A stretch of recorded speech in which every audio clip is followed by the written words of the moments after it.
Bonjour, je m'appelle Éric Sellerier, je suis pasteur et le but de ce moment, de ce message, c'est de t'expliquer comment avoir l'assurance de ton salut.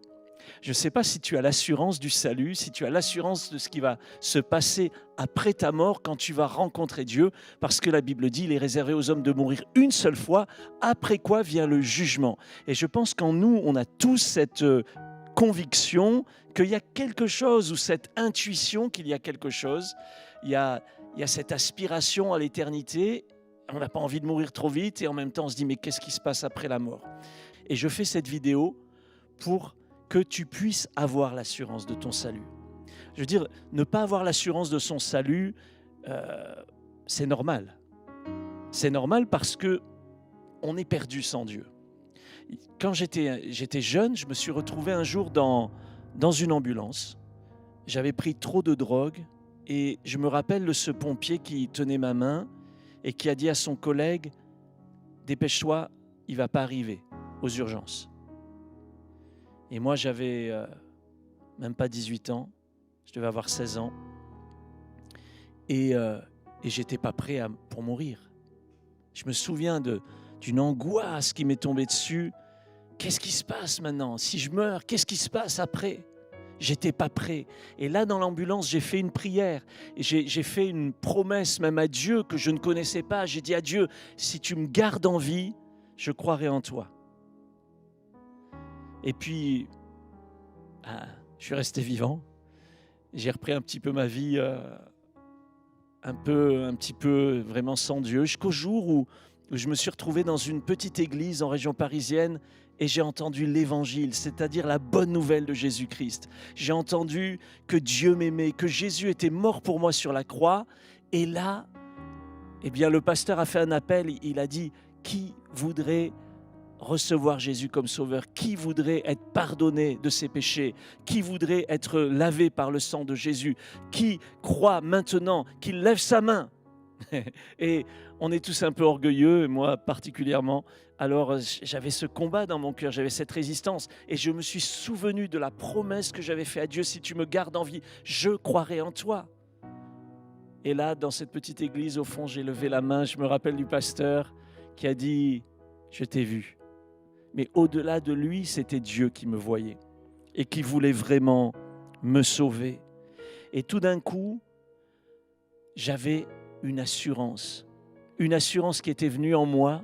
Dieu est mon sauveur, Jésus est mon sauveur, Dieu est mon ami, je vais vivre avec lui, je vais passer l'éternité avec lui, mais non seulement je vais passer l'éternité, mais j'ai déjà commencé l'éternité. Je suis déjà entré dans la vie éternelle. Gloire à Dieu pour cela. Et j'aimerais que tu aies cette assurance maintenant. J'aimerais vraiment que tu reçoives cette assurance. Alors je vais te conduire à travers 4 passages dans la parole de Dieu pour que tu puisses avoir toi aussi l'assurance du salut, l'assurance de la vie éternelle. La Bible dit, j'ouvre ma Bible là, elle est ouverte dans Romains chapitre 3 au verset 23. La Bible dit, il n'y a pas de distinction, tous ont péché et sont privés de la gloire de Dieu. Tous ont péché. La Bible nous dit que nous sommes tous pécheurs. Qu'est-ce que c'est être pécheur? C'est être séparé de Dieu, c'est avoir offensé Dieu, c'est avoir enfreint les commandements de Dieu. Alors certains vont dire, ah oui, mais moi j'ai jamais tué. Mais est-ce que tu as jamais volé? Quelqu'un dira peut-être, j'ai jamais trompé ma femme, mais est-ce que tu as jamais pensé à la tromper? Peut-être que tu as volé, menti, triché, enfreint des commandements. De toute façon, c'est un peu comme un jour ce pasteur qui parlait sur le péché dans une église, et puis il y avait un monsieur qui était là, non chrétien, qui avait les bras croisés, qui n'était pas content que le pasteur parle comme ça du péché. Et cet homme-là disait, non, pas moi, moi, non, certainement pas. Et il n'avait pas vu que sa femme était au fond. Sa femme lui a dit, oh, Marcel, je suis là. Donc, il s'est tué tout de suite parce que aucun d'entre nous ne peut dire je suis sans péché. En fait, c'est dans notre nature de péché. Nous avons une nature pécheresse, nous avons hérité cette nature de nos parents, de nos grands-parents et du premier homme et de la première femme qui ont péché contre Dieu. Et la Bible dit tous ont péché. Et le résultat de ça, c'est qu'ils sont privés de la gloire de Dieu. C'est-à-dire qu'à cause de nos fautes, à cause de nos péchés, on ne peut pas entrer dans le royaume de Dieu. Et même si on fait toutes sortes de bonnes actions, toutes sortes de bonnes œuvres, même si on est des bons religieux et qu'on essaye de se faire même du mal, certains vont marcher sur leurs genoux, vont faire pénitence, vont faire toutes sortes de choses, mais toute cette justice-là qu'on essaye d'avoir par nous-mêmes, la Bible dit que c'est comme un vêtement souillé. Ça ne marche pas. Ça ne nous permet pas d'entrer dans la gloire de Dieu. Et être privé de la gloire de Dieu, ce n'est pas juste être privé de l'éternité, c'est être privé de Dieu maintenant. C'est être privé de sa paix, de sa joie, de sa présence, de sa vie, de son espérance. Alors peut-être c'est ce que tu ressens, tu te sens privé. Et tu sens que si tu devais mourir maintenant, tu serais privé d'éternité. Et en tant que pasteur, j'ai accompagné des gens qui mouraient. Et je peux vous dire, il y a vraiment deux types de gens qui meurent. Il y a des gens qui meurent avec l'espérance qu'ils ont la vie éternelle et qu'ils vont retrouver Jésus dans le ciel, qu'ils vont retrouver même des défunts qui sont morts en Christ. Et puis, il y a des gens qui n'ont pas cette espérance et ils ont tellement peur, ils sont tellement dans l'angoisse face à la mort. Et peut-être que c'est ton cas, toi qui me regardes maintenant, tu es dans l'angoisse face à la mort, tu as peur de la mort parce que tu es privé de la gloire de Dieu. Un autre verset maintenant qui se trouve dans Romains chapitre 6 au verset 23. Le salaire du péché, c'est la mort. Mais le don gratuit de Dieu, dit la Bible, c'est la vie éternelle en Jésus-Christ, notre Seigneur. Le salaire du péché, nous avons péché, j'ai péché, tu as péché, et il y a un salaire à cela. De la même manière que quand je travaille, il y a un salaire, quand je pêche, il y a un salaire. Et le salaire du péché, la conséquence du péché, c'est la mort. Et quand la Bible dit la mort, c'est la mort spirituelle. La mort, c'est la mort présente, c'est la mort, la séparation d'avec Dieu, c'est la mort éternelle, c'est la condamnation, c'est l'enfer, c'est le fait d'être rejeté de la présence de Dieu pour toujours. Et j'aimerais que toi qui m'écoutes maintenant, le Saint-Esprit puisse te convaincre que c'est terrible. C'est terrible d'être perdu, c'est terrible d'être condamné à l'enfer à cause de nos péchés. Heureusement, il y a un « mais » dans la Bible, un « mais » qui est tellement important. Mais le don gratuit, le cadeau de Dieu, c'est la vie éternelle en Jésus-Christ. Et j'aime bien l'illustrer comme cela. Imagine que ce petit bout de papier, c'est la vie éternelle et que cette Bible, c'est Jésus-Christ. Je vais mettre la vie éternelle en Jésus-Christ. Il y a bien des gens qui veulent la vie éternelle. Et si j'essaye d'avoir la vie éternelle sans Jésus, ça ne va pas venir, ça ne va pas arriver, ça va même se déchirer. Si je reçois Jésus, j'ai la vie éternelle parce que la vie éternelle, elle est en Jésus. Et la Bible dit c'est le don gratuit de Dieu. Parce que ça veut dire que ça ne se mérite pas, ça ne se gagne pas, ça se reçoit un cadeau. Le cadeau, c'est pas mérité. Le cadeau, c'est gratuit. Le cadeau, c'est un don. Un don, ça ne se mérite pas. Et on ne mérite pas ce que Dieu a fait pour nous.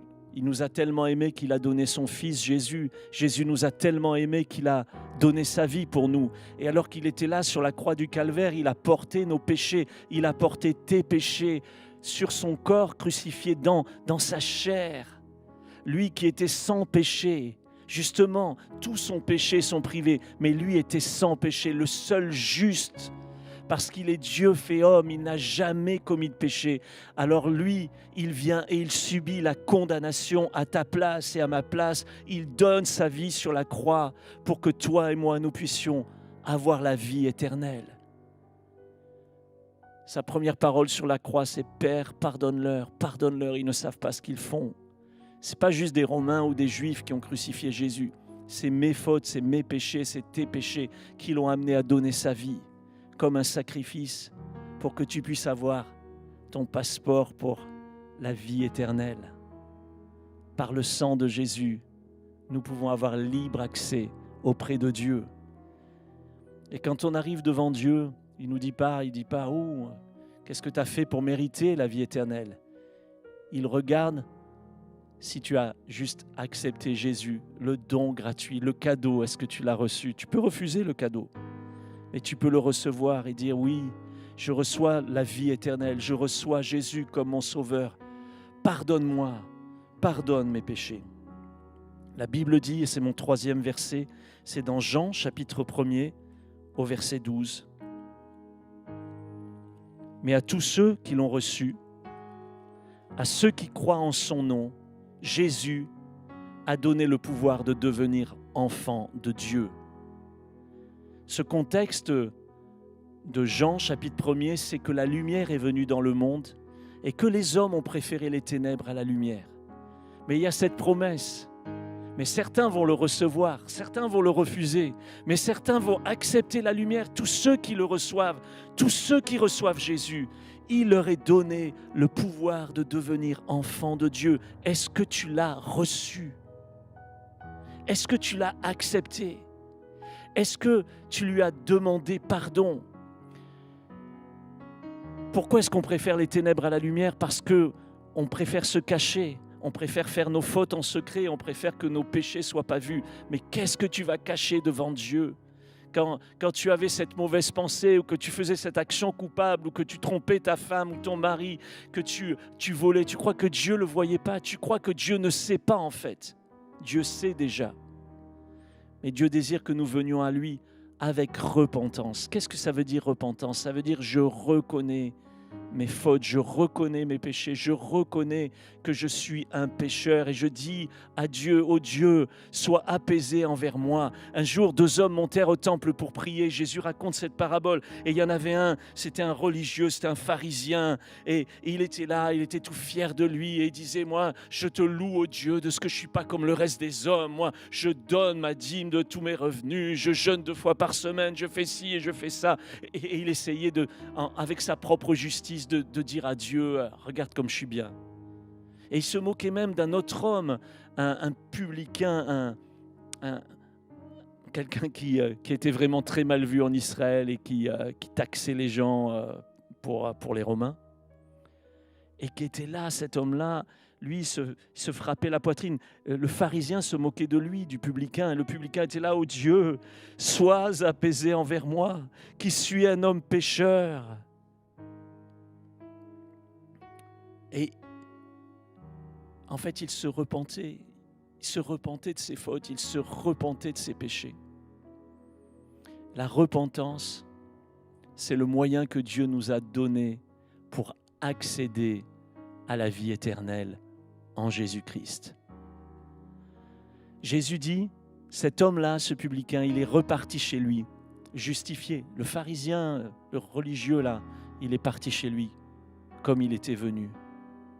Dieu nous montre comment nous devons nous conduire. Il faut le recevoir.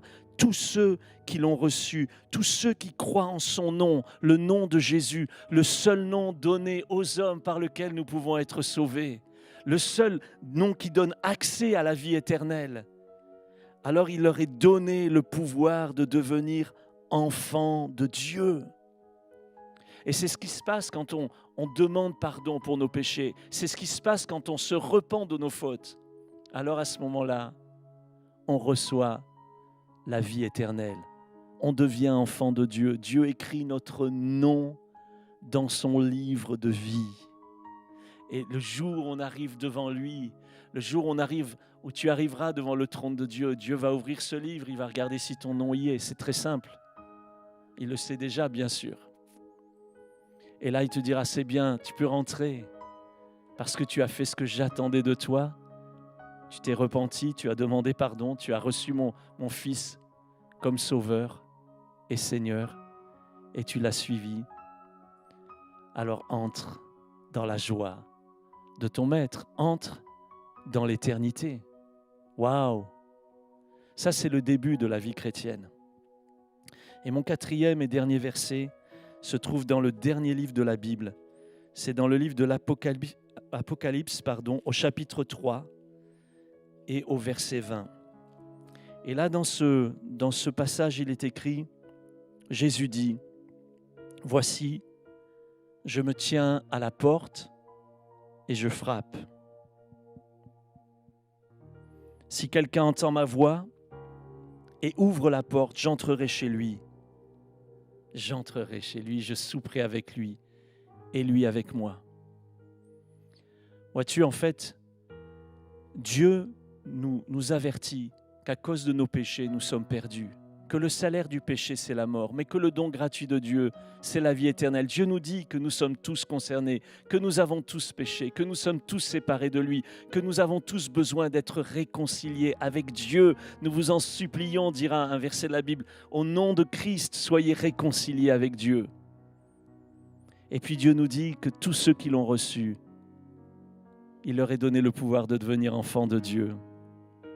Alors comment on le reçoit ? Ce passage nous dit, je me tiens à la porte. Je me tiens à la porte de ta vie. Je me tiens à ta porte maintenant, toi qui m'écoutes, qui me regardes. Jésus te dit, je me tiens à la porte et je frappe. Et peut-être tu l'entends frapper là maintenant. Et il frappe pas fort, il frappe doucement, il frappe avec délicatesse et il te dit, laisse-moi rentrer dans ta vie, laisse-moi changer ta vie. Bien des gens veulent vivre leur vie sans Dieu, mais ils réalisent qu'ils sont perdus. J'ai un ami qui est pasteur et il a eu l'occasion d'accompagner quelqu'un qui était très connu en France à recevoir Jésus comme sauveur. Cette personne très connue qui est décédée s'appelle Bernard Tapie. Vous avez sans doute entendu parler de lui. C'était un homme d'affaires, président de club de foot, acteur, chanteur, enfin businessman qui est aussi allé en prison. Et malgré toutes ses réussites, malgré il a même été ministre d'ailleurs au temps du président François Mitterrand, ministre de la Ville si je me souviens bien, malgré tout ça, il n'avait pas l'assurance de son salut, il n'avait pas l'assurance de la vie éternelle. Tout ce que tu peux accumuler ici-bas, ça ne te donne pas la paix de Dieu. Comme a dit quelqu'un, tu peux acheter un lit, mais tu ne vas pas acheter le sommeil.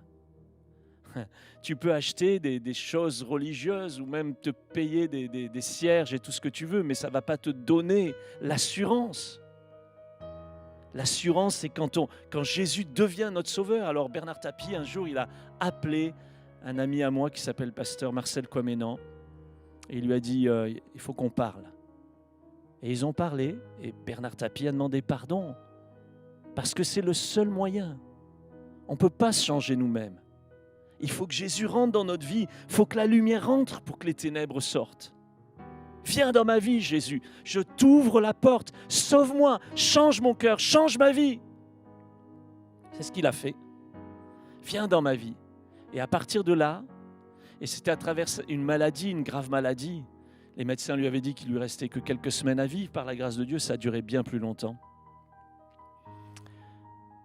Et cet homme-là a commencé à changer. Et quelquefois, j'étais avec le pasteur Comenan et tous les soirs, vers 21h, il priait avec Bernard Tapie au téléphone. J'ai eu l'occasion de le faire aussi avec lui et de voir cet homme qui, maintenant que Jésus était dans sa vie, il avait l'assurance, il n'avait pas peur de la mort. Et une fois, je l'ai entendu témoigner, Bernard Tapie, sur une télé française nationale et dire « Mais moi, je n'ai pas peur de la mort. Ce n'est pas un problème pour moi. » Comment on peut dire ça ? Parce qu'on a l'assurance de la vie éternelle. C'est comme ça qu'on n'a plus peur. C'est parce qu'on a cette assurance. J'ai l'assurance de mon salut. J'ai l'assurance non à cause de mes mérites. Non, pas parce que j'ai fait moins de mal. Mais je pense que lui, il en avait fait quand même pas mal. Mais parce que j'ai demandé pardon pour mes fautes, parce que je me suis repenti pour mes fautes, parce que j'ai laissé Jésus entrer dans ma vie, parce que j'ai cru en son sacrifice à la croix et que son sang efface tous mes péchés. Puis vous savez, la bonne nouvelle, c'est que Jésus ne nous sauve pas que pour la mort, mais il nous donne la vie maintenant. La vie éternelle, dit la Bible, c'est qu'ils te connaissent. Toi, le seul vrai Dieu, et celui que tu as envoyé, Jésus-Christ. Amen. C'est ça la vie éternelle. C'est quand je connais Jésus. Alors Jésus est là. Apocalypse chapitre 3, verset 20. Je me tiens à la porte et je frappe. Et si quelqu'un entend ma voix, est-ce que tu entends sa voix maintenant? Est-ce que tu entends sa voix te parler? Là dans ton cœur, je veux te sauver, je veux changer ta vie, je veux pardonner tes péchés. Tu crois que tu n'es pas pardonnable, mais je suis mort sur la croix pour pardonner tous les péchés. J'ai pris tous les péchés, toutes les condamnations, je les ai portées sur la croix. Si quelqu'un entend ma voix, est-ce que tu entends sa voix et ouvre la porte? Comment j'ouvre la porte? Par une décision, en disant « Viens Jésus, viens dans ma vie, sauve-moi, pardonne-moi, change ma vie, transforme-moi, libère-moi. Maintenant, je te reçois comme sauveur. » Et dans un instant, je vais te conduire dans cette prière. Si tu entends sa voix, ouvre la porte. Et la promesse du Seigneur, c'est « Si quelqu'un entend ma voix et ouvre la porte, j'entrerai chez lui. » J'entrerai chez lui. Et tu vas découvrir cette présence permanente. Tu vas devenir ce temple du Saint-Esprit. Dieu va habiter dans ta vie. Ta vie ne sera plus la même. La paix de Dieu va venir. Je me souviens le jour dans cette petite église où j'ai entendu l'évangile et j'ai levé simplement ma main en disant « Oui, Jésus, sauve-moi ». La paix de Dieu est venue dans mon cœur. J'avais l'assurance. L'assurance. Il y a des gens qui prennent des assurances vie, des assurances décès, des assurances obligatoires, maison, voiture, toutes sortes d'assurances. Et il leur manque la principale, l'assurance de la vie éternelle. As-tu cette assurance? Sinon, c'est vraiment le moment de recevoir Jésus comme ton sauveur. Et j'aimerais te conduire dans cette prière. La Bible aujourd'hui nous explique comment être sauvé. La Bible nous dit, aujourd'hui, c'est le jour du salut. Maintenant, c'est le temps favorable. Mais il y aura un moment où ça sera trop tard. Ça sera trop tard. Un moment, notre vie s'arrête. Le fil de notre vie est coupé. On ne sait pas quand. Et je souhaite que tu vives le plus longtemps possible.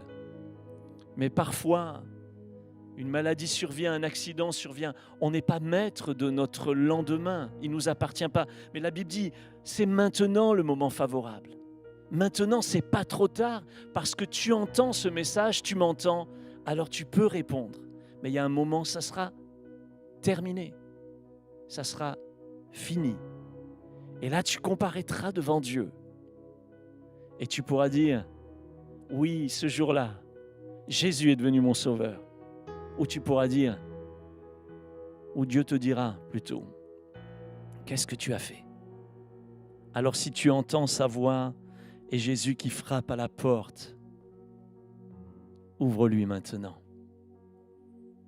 Si quelqu'un a ce désir de dire, je reconnais que j'ai péché contre Dieu, je veux confesser mes péchés, alors là où tu te trouves, là où tu me vois maintenant, tu peux fermer tes yeux et je voudrais te conduire dans cette prière de repentance. Pour dire Père, et tu peux répéter après moi, Père, je reconnais que je suis un pécheur ou une pécheresse. Je suis comme le reste des êtres humains. Tous ont péché et sont privés de ta gloire et moi aussi je suis privé de ta gloire à cause de mes péchés. Je reconnais que le salaire du péché, c'est la mort. Je mérite la condamnation. Mais je crois que le don gratuit de Dieu, c'est la vie éternelle en Jésus-Christ. C'est la vie éternelle. Je te demande pardon, Père, pour tous mes péchés. Tous ces péchés dans mes pensées, dans mes actions. Chaque fois que je me suis rebellé contre Dieu, contre toi, pardonne-moi. Pardonne mes fautes. Pardonne-moi. Je prie, pour toi qui me regardes maintenant, que le Saint-Esprit puisse te convaincre de péché maintenant. Qu'il te montre en quoi tu as offensé Dieu, tu as blessé Dieu, tu as fait de la peine à Dieu. Qu'il te le montre maintenant, que l'Esprit de Dieu te le montre et te touche en cet instant, te le révèle. Et qu'il te révèle aussi Jésus mourant pour toi sur la croix. Laisse l'Esprit de Dieu te toucher. Peut-être tu as envie de pleurer, de vraiment t'agenouiller, de crier à Dieu ton désespoir, mais laisse l'Esprit de Dieu te toucher maintenant. Laisse-le vraiment te transpercer et te montrer que malgré tes péchés, il t'aimait déjà, il t'aimait et il t'aime. Non, Dieu n'aime pas ce que tu as fait, mais Dieu t'aime. Alors il a envoyé Jésus pour toi, et alors que Jésus est là sur la croix, donne sa vie, est crucifié, couronné d'épines, il le fait pour toi. Que Dieu te le montre maintenant, que l'Esprit de Dieu te le révèle maintenant, que tu aies cette révélation de Christ qui meurt pour toi et qui dit pardonne-le, pardonne-la. J'ai porté ses fautes, ses péchés, Père, pardonne-le. Le sang de Jésus qui a coulé à la croix, alors que tu demandes sincèrement pardon à Dieu, viens maintenant et te lave de tout péché. La lumière de Dieu entre dans ta vie et chasse les ténèbres. Ta vie est transformée maintenant. L'Esprit de Dieu prend ce que Christ a fait sur la croix et vient l'appliquer dans ta propre vie, là où tu te trouves maintenant. Le pardon de Dieu t'est accordé. La vie éternelle t'est donnée. Tu es libéré de tes péchés. Tu es libéré de ta nature pécheresse. Dieu te donne une nouvelle nature à tous ceux qui l'ont reçue. Il a été donné le pouvoir de devenir enfants de Dieu. C'est le pouvoir de Dieu de faire de nous des enfants de Dieu. Et nous qui étions éloignés de Dieu à cause de nos fautes, à cause de nos péchés, il nous a réconciliés avec lui. Et il a fait de nous ses enfants, ses filles et ses fils. C'est le pouvoir de Dieu de faire de nous des enfants de Dieu. Amen. Amen. Tu es pardonné. Tu es libéré. Tu es enfant de Dieu. Tu as la vie éternelle. Maintenant, la vie commence. La vie éternelle commence. La vie, c'est de ressembler à Jésus, de vivre pour Jésus. Mais ça sera peut-être un autre message. Que Dieu te bénisse. Merci de m'avoir écouté, mais surtout merci d'avoir écouté l'appel de Dieu pour ta vie. J'ai déjà hâte de savoir ce que Dieu va faire dans ta vie. Que Dieu te bénisse.